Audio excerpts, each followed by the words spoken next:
I'm Margaret Brennan in Washington, and this week on Face the Nation, President Trump invites Russia's Vladimir Putin to America, his first visit to U.S. soil in a decade.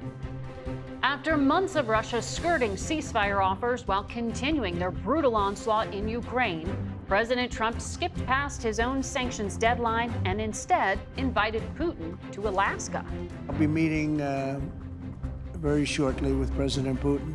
We'll hear from Ukrainian Ambassador Oksana Markarova about what her country needs to agree to a ceasefire, and we'll ask NATO Secretary General Mark Rutte what any deal might mean for European security. We'll ask Arizona Democratic Senator Mark Kelly and Texas Republican Congressman Tony Gonzalez, two lawmakers from border states, how the fresh infusion of cash from Trump's massive domestic policy bill is affecting mass deportation efforts. Finally, the Trump administration says it will slash funding for mRNA vaccine research, an emerging field used in COVID vaccines that also showed promise in treating cancer and HIV. We'll get analysis from Dr. Jerome Adams, who was Surgeon General in Trump's first term. It's all just ahead on Face the Nation.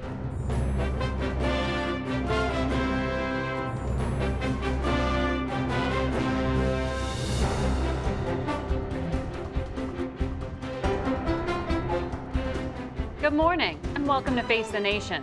President Trump has decided to bring Vladimir Putin in from the cold, ending isolation of the Russian leader and accused war criminal.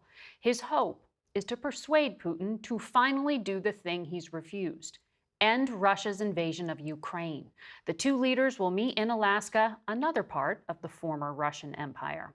With the future of European security on the line, Western leaders rushed to get their word in, sending top advisors to meet with Vice President Vance in the United Kingdom, and they are planning to convene top diplomats tomorrow. In the meantime, President Trump is sending his envoy, Keith Kellogg, to Ukraine, as President Zelensky says his country will not simply gift territory to Russia. We begin this morning with Ukraine's ambassador to the United States, Oksana Markarova. Good to have you back here, Ambassador. Good morning, America, and thank you for having me. Well, President Zelensky has made clear he's not just going to give away land to Russia. Kyiv has to be part of the negotiations, and he has said a ceasefire needs to happen first. Do you expect a ceasefire this week?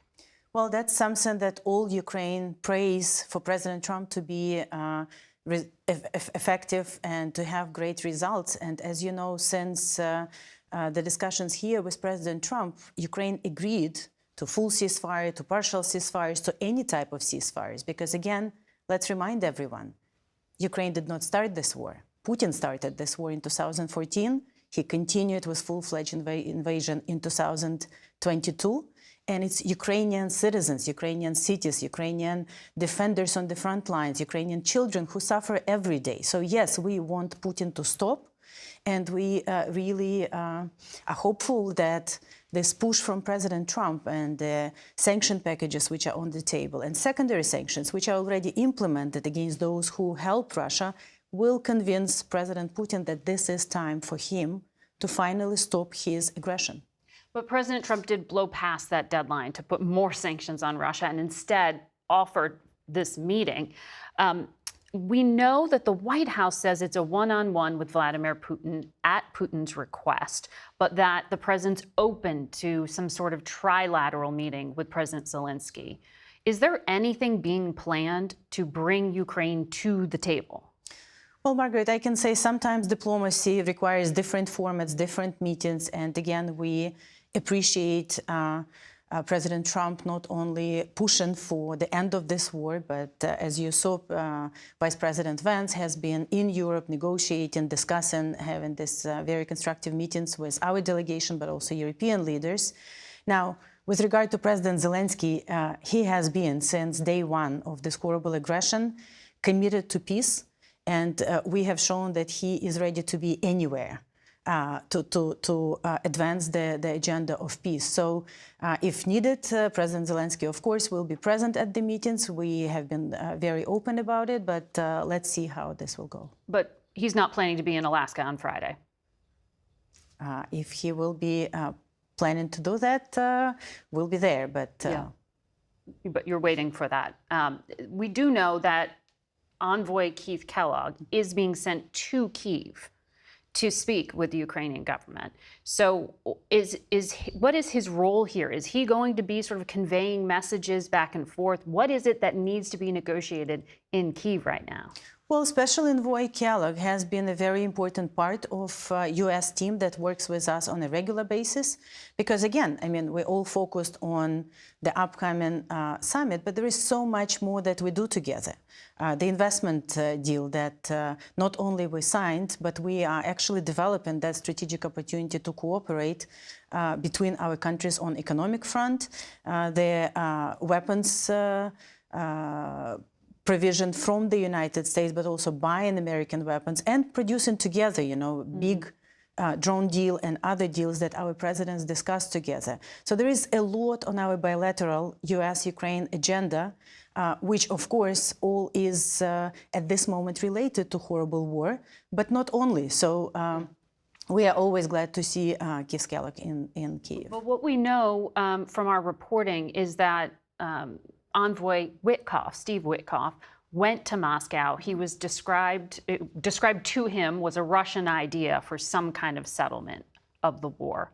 And it included carving up parts of Ukraine. Then on Friday, President Trump spoke publicly about what had happened. And he said President Zelensky has to get everything he needs ready because, quote, he's going to have to get ready to sign something. And I think he's working hard to get that done. Well, what is he going to sign? What has been proposed? Special Envoy Witkoff is a special envoy on Russia, and he works with that counterpart. And we work with Vice President, with Secretary Rubio, with Special Envoy Kellogg, and with all team, and Secretary Bassett and others on everything on our bilateral agenda. Now, President Zelensky has been very clear. Ukraine is committed to peace. We will be very constructive in all of our discussions. At the same time, we have to, again, acknowledge the facts. You know, it's Russia that attacked us. It's Russia that illegally occupied Crimea and other territories since 2022. We do have the main Bible of the country, the Constitution of Ukraine, which clearly lists in Article 133 that Ukraine comprises of and says what is it comprised of. Now, we all understand the reality on the ground, and we are ready to discuss, you know, how to end this war, and that's why ceasefire, as a step, has always been so important to stop the killing, something that President Trump has put on the table as early as February. Right. So let's stop the killings and let's get to diplomacy. That's something Ukraine always was ready to do.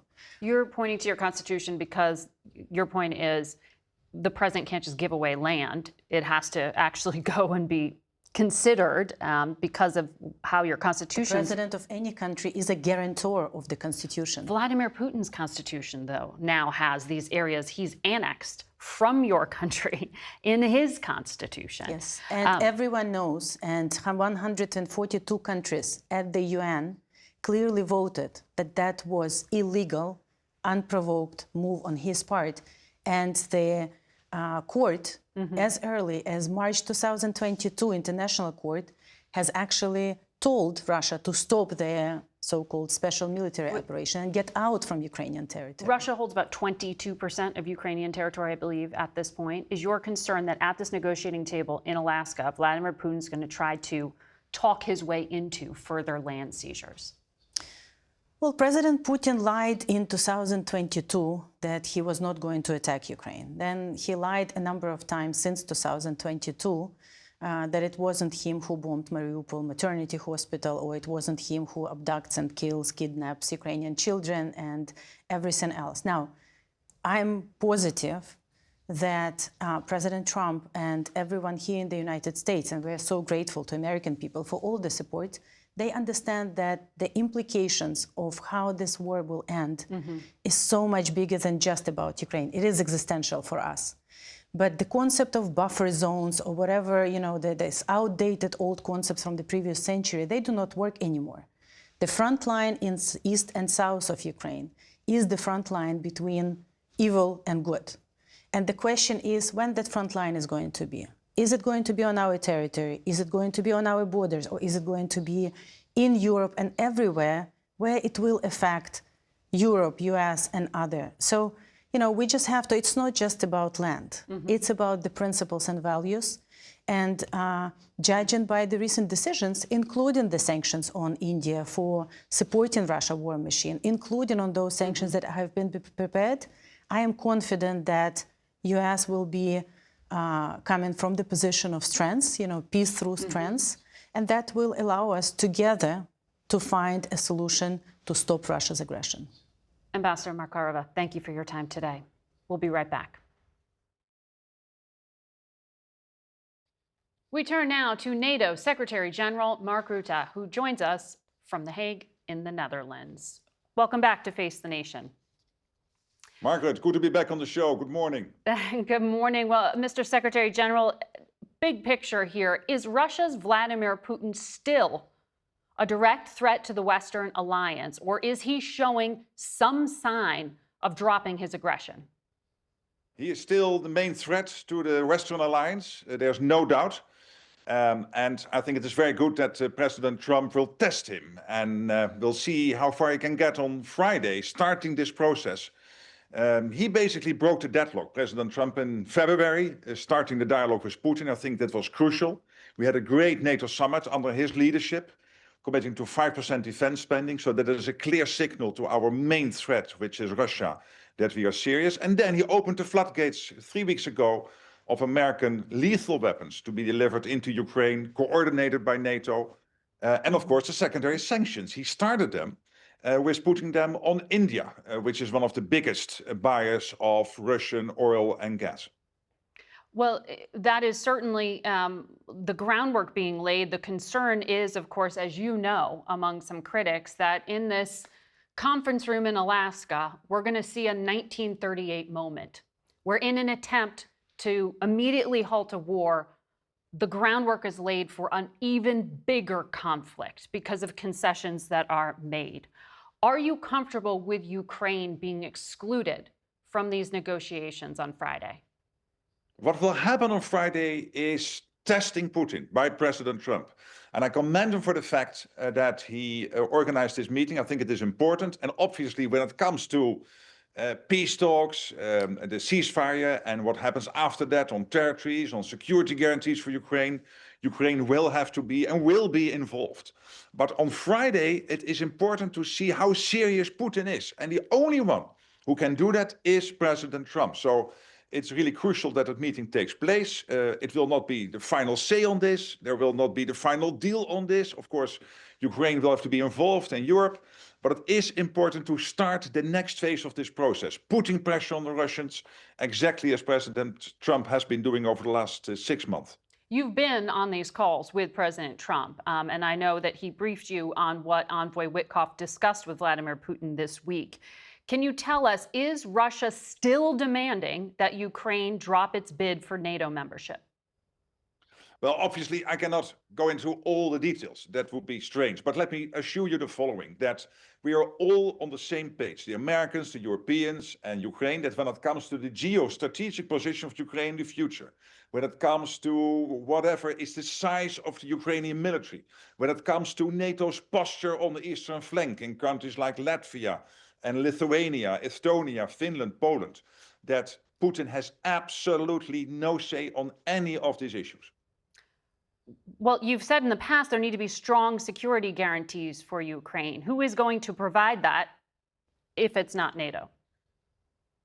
Well, obviously, this is a discussion which is going on for some months now. We all pray for the moment when the ceasefire is there and hopefully a successful peace deal is done, but at least a ceasefire. And the Europeans, led by the French and the Brits, and NATO has been involved in those talks, but clearly led by Macron of France and Starmer, the Prime Minister of the United Kingdom, in close cooperation with the US, are discussing post the ceasefire, post the peace deal, how do we make sure that the security guarantees are in place? And this will be important also post next Friday, if this would lead the Friday session to more serious peace talks, because when it comes to territory, it will always go hand in hand with the security guarantees for Ukraine. So I understand that there were NATO representatives listening in that meeting with Vice President Vance and the European National Security Advisors yesterday. NATO has been coordinating the delivery of weapons purchased by NATO members to help out Ukraine. About $1 billion in military aid, I understand, has been facilitated from the U.S. to Ukraine. Are there plans that those weapons deliveries will continue regardless of what happens on Friday? Absolutely, they will continue. So we had the first two packages committed by the Dutch and then by the Scandinavians. I expect further announcements in the coming days and weeks. And this is crucial. Basically, President Trump, as I said, opening the floodgates of lethal military aid into Ukraine again, paid by the Europeans and Canada, which I think is only logical and fair. And this process has started. Of course, on top of what the Europeans are already doing, including investing in the defense industrial base in Ukraine. And as you said, NATO is coordinating all of this through our command in Wiesbaden, making sure that Ukraine has what it needs to stay in the fight and be in the best possible position when it comes to negotiations on a ceasefire / a peace deal. And that's not up for negotiation on Friday. My absolute conviction on Friday is that this is President Trump making sure that Putin is serious. And if he is not, then it will stop there. If he is serious, then from Friday onwards, the process will continue.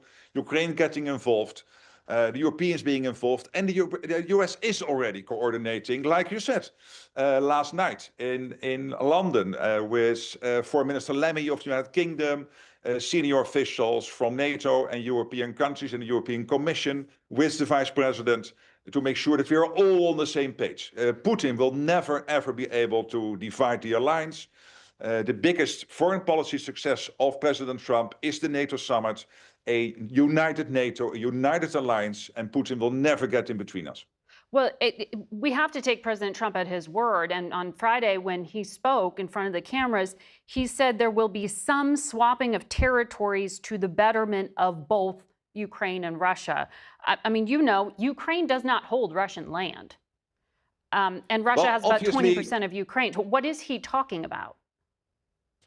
Clearly, what will be on the table when real peace talks / the ceasefire discussion will take place is this issue of, on the one hand, security guarantees, on the other hand, how to deal with the factual situation that the Russians are holding at this moment Ukrainian territory.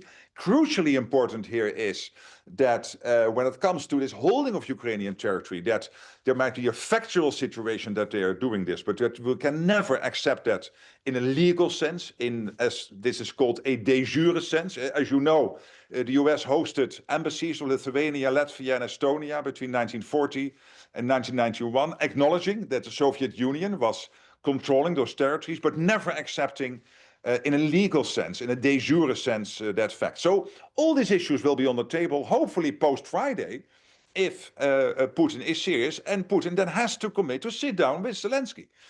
He cannot do this through President Trump. In the end, it has to be, as President Trump has stated himself, a three-way conversation, at least, with the Europeans heavily involved. So do I understand what you're saying here correctly?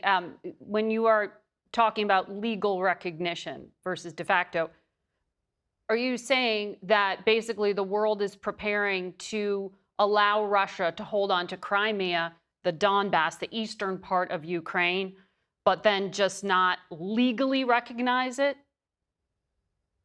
No, what I'm saying is that in the end, the issue of the fact that the Russians are controlling at this moment factually a part of Ukraine has to be on the table. That any discussion going forward from there will be with Ukrainians deciding on what they okay, because that want sounds to do like, in terms of, because that sounds like you're saying they don't have to withdraw their troops. but obviously they have to, but factually they are controlling a part of Ukraine at this moment, as you said. And as the Ukrainians have said before, if a ceasefire discussion takes place as soon as possible, and hopefully negotiations on a peace deal, there will be the debate on how to take that forward, starting at the present line of contact. But it is crucial to know that when it comes to the future geopolitical situation of Ukraine, their sovereignty, there will be no infringements on that. And that it is always Ukraine itself deciding on what they want to do or not want to do in terms of a peace deal. All right. Secretary Rutte, thank you for your time. Thank you. We'll be right back with a lot more Face the Nation. We go now to Arizona Democratic Senator Mark Kelly, who joins us this morning from Tucson. Senator, President Trump could lift some but not all sanctions on Russia unless Congress agrees to do it. Is there any appetite to lift them? I don't have an appetite to lift them. Putin continues to execute an illegal war where he is intentionally killing women, children, old people.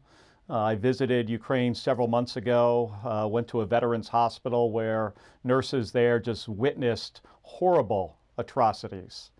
So I think if anything, Margaret, we need to continue to put the pressure on Putin, on Russia, make them pay for this illegal war attacking our NATO ally. And I've got to say, I know you talked to Mark Rutte earlier in the Ambassador about the visit on Friday in Alaska. And Margaret, I hope we got something out of this. Putin is a war criminal. This is not a show of strength to allow him to fly into the United States, to land here to negotiate with our president. I don't know for certain. I don't know what was the ground rules that were set for this negotiation. But I would expect that this administration should have extracted something for this visit. And we're trying to seek those details ourselves. Multiple intelligence officials have told my CBS colleague Jim Laporta that there was a U.S. directive in recent weeks that all Russia-Ukraine peace negotiation information should not be shared with our partners who are part of the Five Eyes, countries like Australia and the UK that share information with us. You sit on the Intelligence Committee. Were you aware of that directive, and what does it indicate? I was not aware of it. We have a special relationship with those Five Eyes partners, and I think that relationship makes all of us collectively safer. So if it was up to me, we would continue to share that information with those allies. Restricting information about Russia, Ukraine, about the situation in Iran, about what's going on in Gaza or the Western Pacific with, China just makes us all less safe. So I was not aware of it. But it does not seem like an appropriate thing to do. Senator, I have more to talk to you about in regard to immigration and other domestic matters. We're going to have to take a break and come back to do that. Stay with us.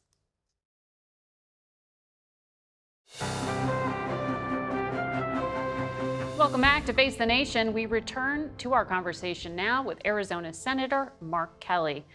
Senator, I know you were at an Immigration and Customs Enforcement facility last week, and you posted about it, including a meeting you had with a detained woman who I understand has a son who is a United States Marine. And she had been in the U.S. for 2 decades, was babysitting her grandson on her son's base when she was detained. Are you asking or somehow managing to get her to be an exception to the rule to allow her to stay in the United States? Margaret, I spent about 3 hours or so over at the Eloy Detention Center and met with two women. One was Maria, the one you just mentioned, whose son was a U.S. Marine, whose daughter-in-law was a U.S. Marine. And the daughter-in-law needed to have an operation, so she came from New Jersey. She's lived in the country for 20 years, and then she winds up in CBP custody. I asked her about when her son graduated from boot camp and how that made her felt. She started crying and said it was so proud. She was so proud that her son was a U.S. Marine. He's about to re-enlist. This woman is no threat to society. I also met a business owner who's been in the United States for over 20 years.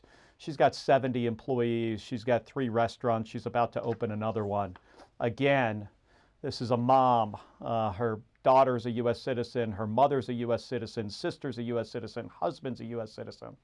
Neither of these women are a threat to society. And what I saw at Eloy were a lot of moms and grandmothers, who could be out with their families, who could be going to work as they go through whatever immigration process they're in. And for Maria, the mom of the Marine, there is a process that for somebody on active duty, that their parents have a process to become a permanent resident and eventually a U.S. citizen. And this is not where we should be. And I don't think this is what the American people wanted. Margaret, the border security issue under President Biden was not working, and I pushed the administration on that. But we have now swung drastically in another direction, and I don't think this is what the American people want either. Well, to your point, though, President Trump won your state by almost 6 points in November, and you know immigration was one of his top promises to go ahead with this crackdown. And you did say you want more done. Is there a benefit to Arizona that just came from this massive infusion from taxpayer dollars into mass deportations? Or are you saying here that these personal cases show that the entire process is flawed? I think right now I think you have to draw a distinction with what is going on at the border and enforcing border security and making sure fentanyl isn't coming through our southern border, but also the smuggling of migrants. That wasn't working. But rounding up people in their communities and mass deportation and ICE agents showing up masked at schools. I've been trying to help out a kid that's in detention. He was 14 years old. He lives in Chandler, Arizona, and he was picked up going to school. I had another situation here with a kid who was on his Little League trip in a baseball tournament. Border Patrol pulls over the vehicle, identifies the brown kid. He winds up in lockup for a week. Now, we were able to get him out. He was 13 years old on a baseball trip. Yeah. This isn't what the American people wanted, and I don't think it's consistent with our values. Well, Senator, this is a really important and emotional issue, and we're going to have to leave it there for today. But I want to have another one with you as you continue to gather information about how this infusion of money is being spent. $45 billion to expand ICE detention facilities, and we're going to pick up that conversation with Texas Republican Congressman Tony Gonzalez, who joins us now from San Antonio. Congressman, welcome back to Face the Nation. You just heard Senator Kelly describe the frustration he experienced and the personal stories he witnessed in these ICE detention facilities. Given your oversight role, have you had similar concerns? Good morning, Margaret. And while I appreciate Senator Kelly's service, the part that he's getting wrong with ICE is for every sad story of someone being deported, there's 10 sad stories of Americans that have had their lives turned upside down because of the illegal immigration. And to be demonizing ICE agents is not right. You know, right now, ICE agents have a 1,000% increase on attacks, yet they're seeing a huge increase in amount of people that want to serve. There's currently 10,000 vacancies, and they have nearly 100,000 applications. I do think there's a balance where we need to go after these convicted criminals, the worst of the worst, and be able to tackle some of that. But we should be encouraging this enforcement of law, not these sanctuary cities that allow the lawlessness to take place. No, and I think the senator was talking about how it just wasn't working during the last administration, so he was not praising that past system. But in terms of how the current one is being operated, I know you had raised concern that those being mass deported were not necessarily the worst of the worst and violent offenders. I know that because you issued that letter to ICE, and the data that came back showed that most of the convictions were for traffic or immigration offenses, not violent criminals. Less than 1% of the convictions of those deported were for homicide. Only 1.2% were for sexual assault. So doesn't that speak, though, to what Senator Kelly was saying, which is it's not the criminals, it's the grandmas?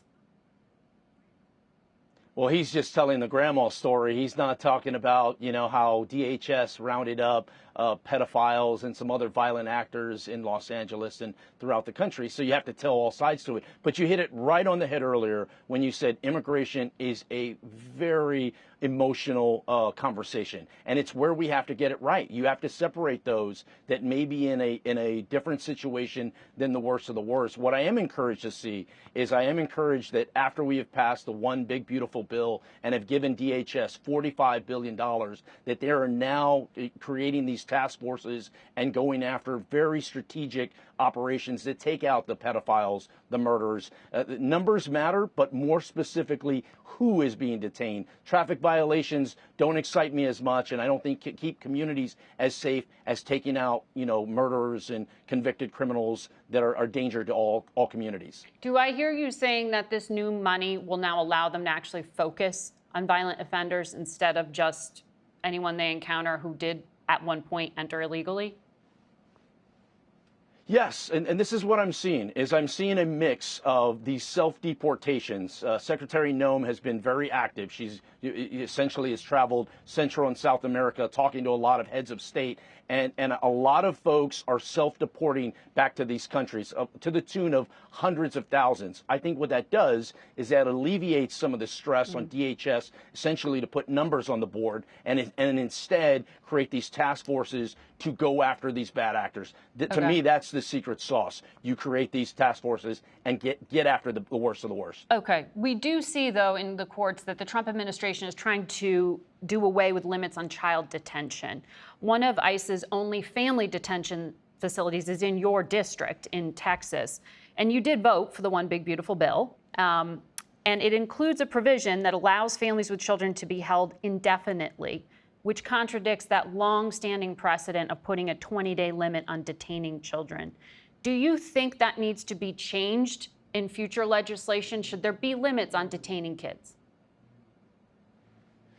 Possibly. I mean, the legislative piece is a much more long road. What I've seen under both the Biden administration and the Trump administration is that it's a delicate balance, right? How do you keep families together? How do you make sure that there is coordination to what country they're going to? But what we don't want to see is somebody indefinitely held without having due process. But what we do want to see is after that due process is completed, that they're immediately removed in a humane environment. And, I visited these facilities under both administrations, and I've never had a problem with ICE facilities. They've always allowed me to view everything I wanted. I've taken pictures, I've done videos, I've spoken to people that were there, and I think that's the important part. Our government needs to be transparent to what's happening.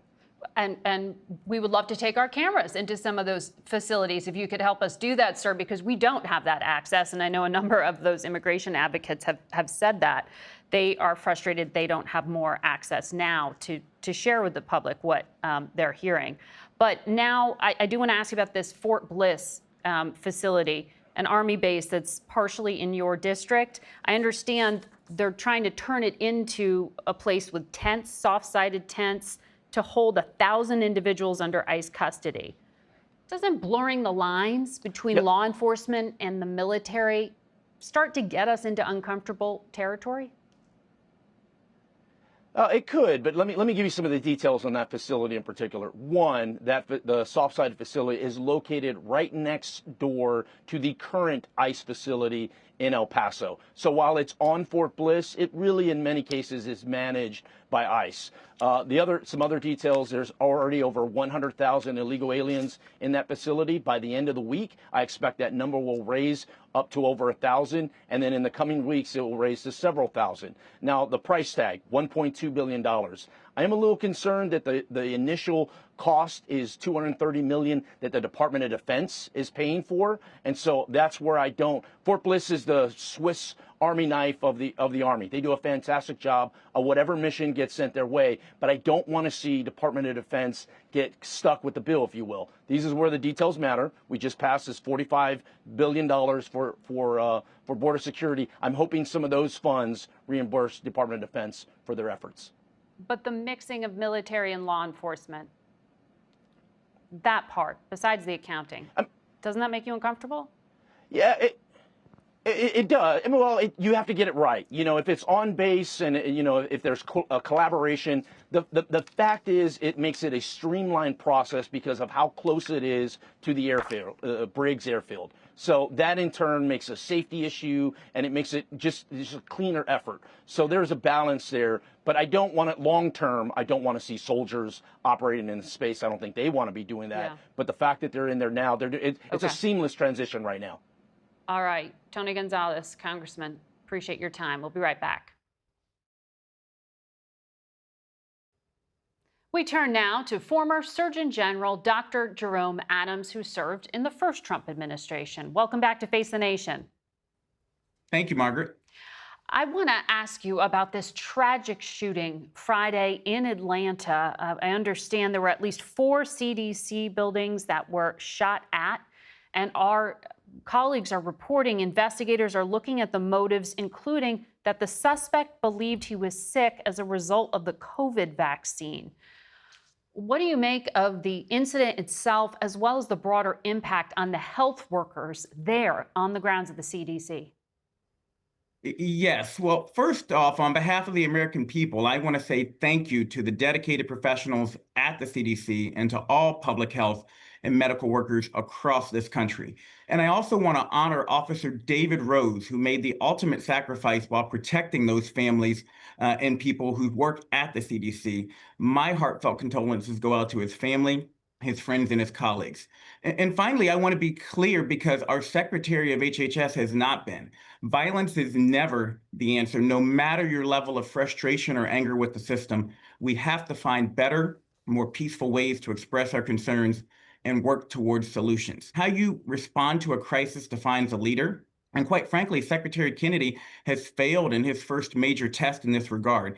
It took him over 18 hours to issue a tepid response to these horrific shootings. And that's not even considering how his inflammatory rhetoric in the past has actually contributed to a lot of what's been going on. Those are some strong words. I mean, the secretary did issue a statement saying no one should face violence while working to protect the health of others.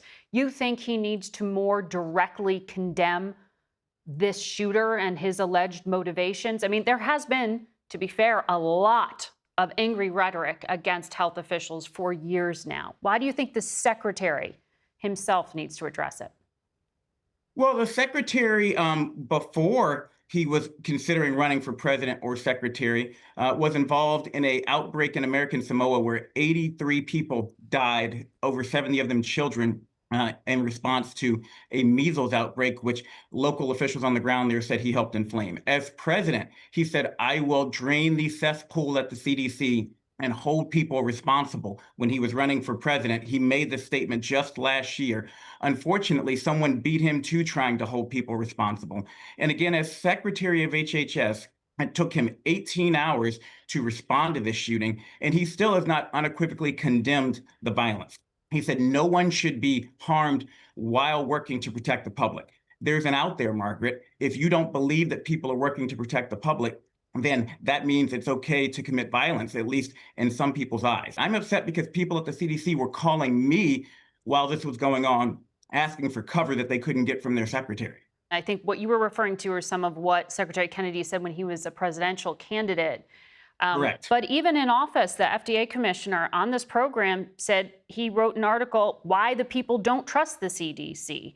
The secretary himself has said in the past the CDC is a cesspool of corruption. You, to be clear, want the leaders of our health institutions to come out and say they have confidence in the CDC now? Exactly. I wrote a recent op-ed that is in Stat News where I talked about this. As leaders, we have to be responsible with what we're saying and how we're saying it. We have to understand people are listening. And when you call the CDC a cesspool, when you say, I will hold people responsible, when you make claims that have been proven false time and time again about safety and efficacy of vaccines, that can cause unintended consequences. And so while I don't know Secretary Kennedy personally, and I don't want to make assertions about his character, I will say based on his actions and his rhetoric, he's fanning the flames that lead to situations like we saw at the CDC. I want to ask you about health policy because days earlier, Secretary Kennedy made an announcement that the U.S. is halting $500 million for vaccine research into that technology known as mRNA. You're very familiar with it because it was used during Operation Warp Speed to very quickly get that COVID vaccine. Secretary Kennedy said, though, mRNA vaccines, quote, don't work against upper respiratory infections. Do you know what he means? And what does stopping this research do for pandemic preparations? Well, that's simply not true. We know that by the most conservative estimates, over 2 million lives have been saved because of mRNA technology. It helped us develop COVID-19 vaccines in record time. And it's quite frankly President Trump's greatest achievement. It's fascinating to me that in this conversation about whether he should receive the Nobel Prize for something, the thing that he should be considered for the Nobel Prize for, his health secretary is trying to undermine. For folks who may not be familiar, though, Margaret, mRNA stands for messenger mRNA. It's a natural molecule that's in all of our bodies. It's like a recipe card that tells your body how to make a protein. And this idea, again, helps us develop vaccines and new treatments for everything from cancer, melanoma, which my wife has, to HIV, to better flu vaccines and Zika. These are advances that are not going to happen now. People are going to die because we're cutting short funding for this technology. It's interesting you talk about President Trump's great achievement there because he was asked by my colleague Nancy Cordes about Operation Warp Speed, and this is what he said this week. Take a listen. Operation Warp Speed was, whether you're Republican or Democrat, considered one of the most incredible things ever done in this country. The efficiency, the way it was done, the distribution, everything about it has been amazing. What would have happened in 2020 if we didn't have mRNA vaccines? If we did not have mRNA vaccines, the best experts at the time, Bill Gates, Tony Fauci, were saying it would have taken at least 18 to 24 additional months to get a vaccine. The record before that, Margaret, was 6 years to get a vaccine using the technology that Secretary Kennedy says he wants to go back to, whole virus technology. And so, as I mentioned, by the most conservative estimates, at least 2 million lives were saved. Many people say that up to 20 million lives were saved because of these vaccines. It is President Trump's greatest achievement, bar none. Dr. Adams, I appreciate your time. We reached out to the Health and Human Services Department to ask if they wanted to respond to the former Surgeon General's views on that CDC shooting. HHS referred us back to the Secretary's earlier statement. We'll be back in a moment. President Trump's special envoy Steve Witkoff met yesterday in Spain with Qatar's prime minister, all in pursuit of a deal to end Israel's war in the Gaza Strip and to free the hostages. Our Deborah Pata has the latest from Israel. For 674 days, Einaf Sangalkar has campaigned for her son Matan's freedom from Hamas captivity. Behind her, 80% of Israelis who want the war to end. Among them, hostage relatives who are angry and terrified. But my husband is still there. Every invasion, every bullet, every airstrike could cost him his life. Prime Minister Netanyahu's new war plan includes seizing Gaza City and occupying the whole territory in a bid to disarm Hamas and hand control to Arab forces, despite no agreement with any Arab nation. But Israel Defense Forces Chief of Staff reportedly believes it will endanger the hostages and their exhausted troops. Veteran Israeli hostage negotiator Gershon Baskin told us there is still a 2-week window to negotiate a ceasefire. Once the war expands, it's going to be very difficult to turn it back. And a word of warning to Hamas, if the hostages die from starvation, the Americans are going to tell Israel, do whatever you need to do. So who is stopping a deal? Well, until now it has been mostly Netanyahu and his government. President Trump needs to tell Netanyahu, I said for many months, I want this war to end. End it. Do it. Well over 500,000 Palestinians fled Gaza City as the IDF tried to root out Hamas, but hundreds of thousands returned during the January ceasefire. Like Ibrahim Arabia, who had this plea for President Trump. Our message from the rubble of Gaza, he said, we want peace. Please stand with us. He now faces another forced evacuation, but this time he says he will not leave. That was Deborah Pata reporting in Israel. We'll be right back. That's it for us today. Thank you all for watching. Until next week. For Face the Nation, I'm Margaret Brennan.